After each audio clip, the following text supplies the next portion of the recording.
Pozrite, každý máme svoju zvláštnosť a toto je tá moja. Bez nej si neviem predstaviť svoj život. A nechcem.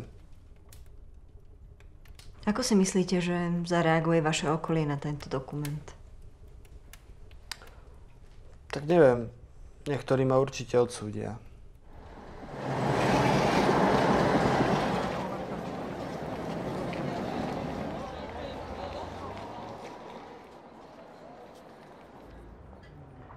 Cítim uspokojenie všetkých svojich zmyslov. Hmat, chuť, čuch. Jednoducho vidím v tom krásu a mám v tom potešenie. Vravíte potešenie, ale čo si pod tým máme predstaviť? Ako vám to s niečím prirovnať? Je to ako potešenie z dobrého jedla. Z dobrého francúzskeho jedla. V dobrej reštaurácii. Talianskej. Je to proste čistá radosť. Ale s Karlom sa poznáme už od detstva. Dokonca sme spolu vyrastali na jednej ulici. Chodili sme spolu aj ministrovať do jedného kostola. No, myslím si, že kým pre ostatných to bola ako služba pánovi farárovi, chudobným ľuďom na dedine, považovali to za svoju obrovskú česť, tak povedal by som, že pre Karla to bola iba taká detská hra. Kedy ste s tým začali? Presný moment, kedy som s tým začal, si nepamätám, ale viem, že od mala ma to prostredie priťahovalo. Vyhľadávam tie miesta, lebo sa tam cítim dobre a rozhoria sa vo mne všetky moje vášne. Niekto si ide zabehať, niekto hrá na hudobný nástroj. Ja proste robím to, čo robím. A poznáte ešte niekoho s takou istou úchylkou, ako máte vy? Neviem, či je to úchylka, ale ako chcete. Myslím, že starý otec mal rád podobné miesta ako ja. Viem, že chodil neskoro z práce a smrdel. Ale možno smrdel aj preto, že bol poľnohospodár. Mal kone, kravy, svine, sliepky a starú mamu, ktorú mám veľmi rád. Teda nie, že by som nemal rád svine a sliepky, ale stará mama ma vychovala, takže je mi bližšia. Karolko mi chýbi. Ale dobre, že išiel hed stade. Bo keby tu bol, že jaká by to bola hamba, keby to sa ľudia doznali. Ale starky, ten by bol na ňo hrdý. Oj, táto hej. Já nevím, jestli se to dá nazvat úchylkou. Lidé jsou rozdílní, rozhodně nejsou jako brambory a jsou hodně barevní a mají spoustu fazet. Jsem přemýšlel o tom vlastně, co je to percepce vůní, jo? A jak to funguje. Protože my vůně čicháme, což je velice blízko k tomu je cítit. Podľa čoho si vyberáte tie miesta, ktoré navštevujete? Tak väčšinou si vyberiem miesto, kde som ešte nebol. Či už je to námestie, hotel, letisko. Dokonca kvôli tomu aj cestujem. Je to taká sex turistika, len bez sexu. A kde všade ste už kvôli tomu boli? Raz za čas chodím do Poľska, na trhy, do Nového Targu. A je to tam naozaj zaujímavé. Len človek si musí dávať pozor na Poliakov, pretože tých je všade veľa. Dokonca aj v Poľsku.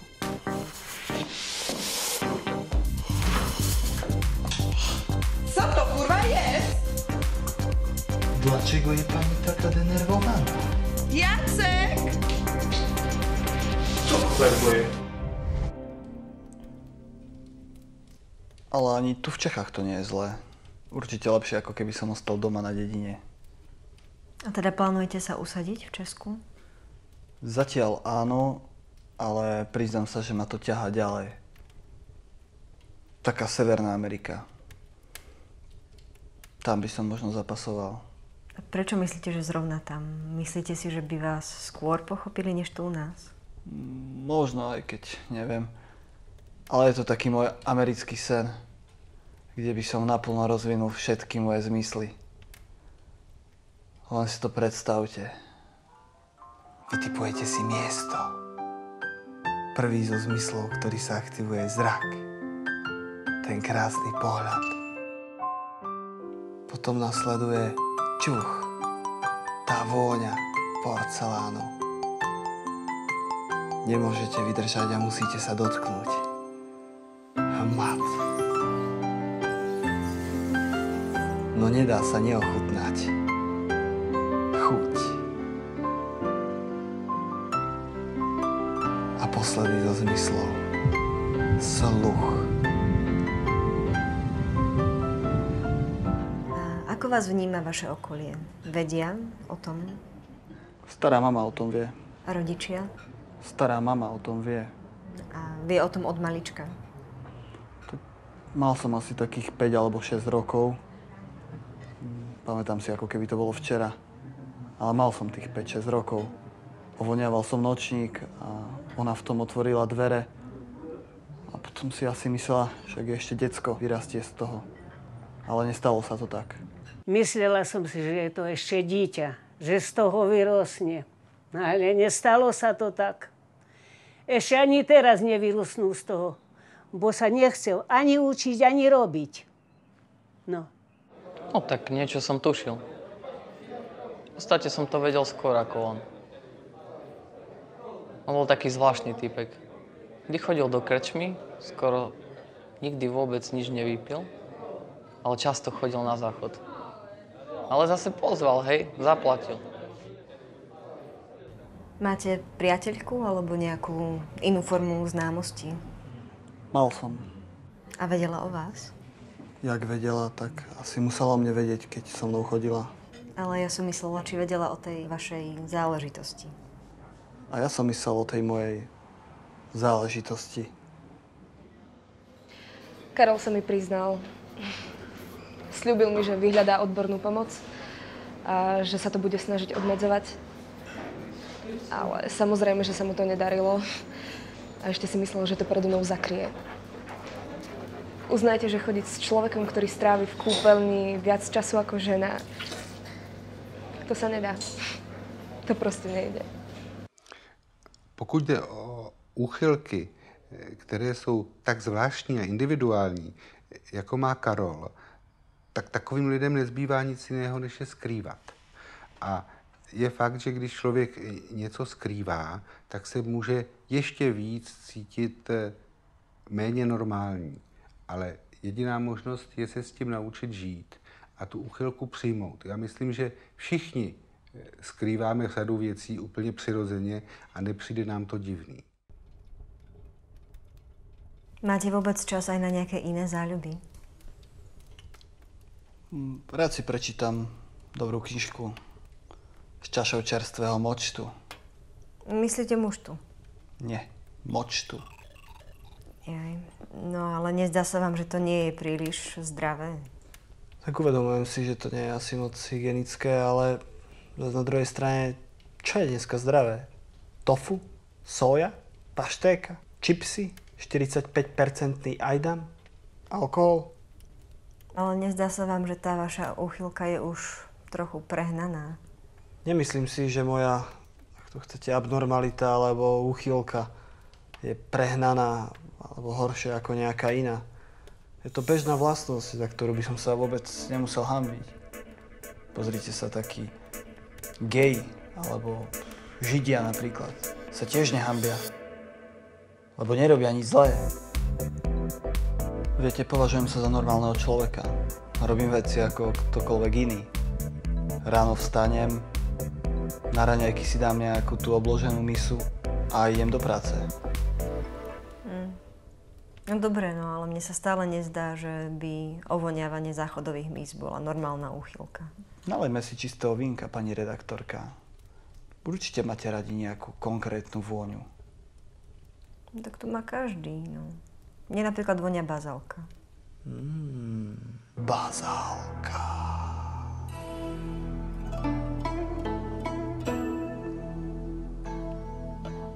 No vidíte, a prečo si myslíte, že vôňa bazálky je niečo viac ako vôňa porcelánu. Kto rozhoduje o tom, ktorá vôňa je správna a ktorá nie? A s vůněma je to vůbec složitý, protože každému z nás voní něco jiného. Jo? Taky proto si vybíráme svý partnery. Někomu budou vonět blondýnky, některým holkám budou vonět hodně silní chlapi, který hodně pracujou, a jiní lidi se třeba pachu můžou bát a postříkají se voňavkama, ale pak zase vlastně zastírají to, čím jsou. Ale pokud někdo čichá něco, co jinému nevoní, a jemu to voní, tak by mohlo jít o potlačení pudů. On prostě cítí, že je utiskován. Nemali ste v detstve nejakú vážnu chorobu alebo iné zranenie? Nie. A napadá vám iný dôvod, prečo by ste sa mali teraz správať takto? Haló, Karol? Karol? Pardon? Nič, v pohode, pôjdeme ďalej. Ako často potrebujete uspokojiť svoje zmysly?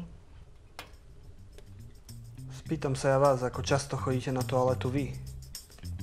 Jediný rozdiel je v tom, že ja tam pobudnem dlhšie. A často sa stáva, že nie som jediný, kto si to tam užíva.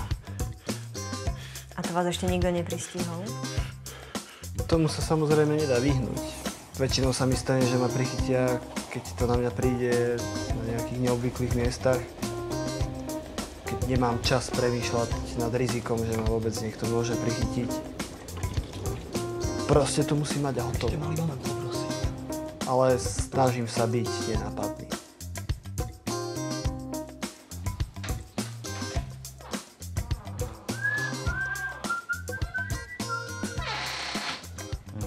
Je to hard worker. Prostě dříč, ale pohodový kolega. Nechlastá, má uklizený stůl a největší procento zavřených restaurací. Když zavře restauraci, je to většinou kvůli špinavým hajzlům. To nemyslím jako komunisti nebo tak. Já bych nechtěl nikoho urážet. Já mám Slováky vlastně rád. Daleko víc než Vietnamce. Nám tady de facto pomohli postavit metro, když to sami měli těžký tam s tím mečárem. Ale letiště Václav Havel je docela príma.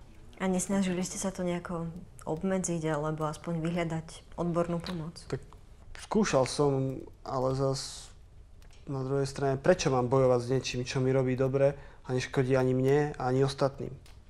To nie je ako fajčenie alebo náboženstvo. Nakoniec kvôli tomu som do toho šiel, aby som to už nemusel viacej tajiť, skrývať pred najbližšími. Veď dneska sa už ani ženy nemusia skrývať tak ako kedysi, okrem arabiek a mníšok. Ja v podstate nerobím nič, za čo by som sa mal hanbiť. Som normálny človek.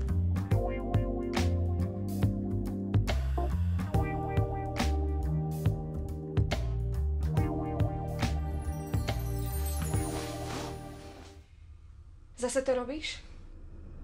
Daj to sem. Daj mi to. Pusti to! Nie! Pusti!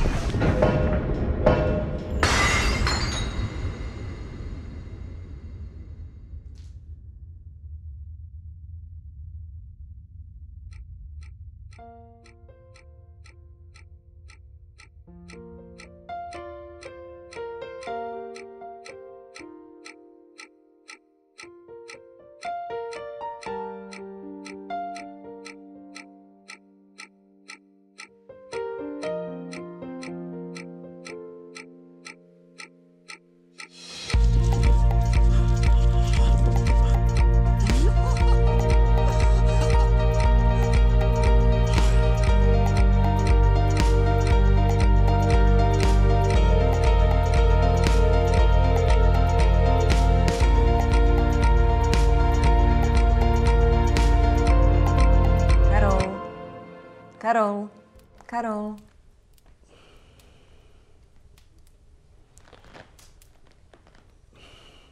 Môžeme už skončiť, prosím?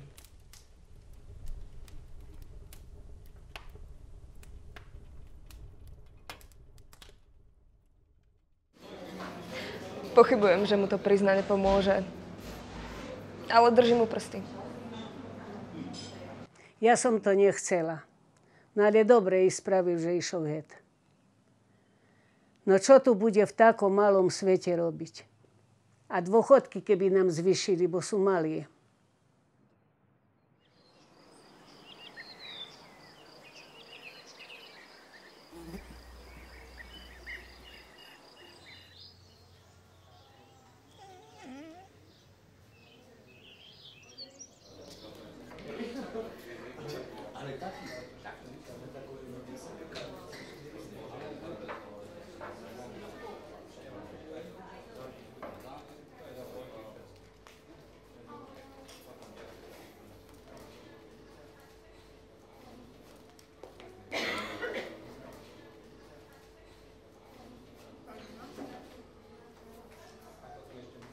Jaké? To je jaké? Euro, pivo? Euro. Bardzo proszę, do widzenia.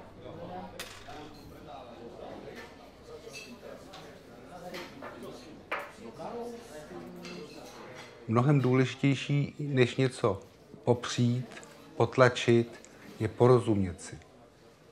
Proč to tak mám? Proč mě voní porcelán?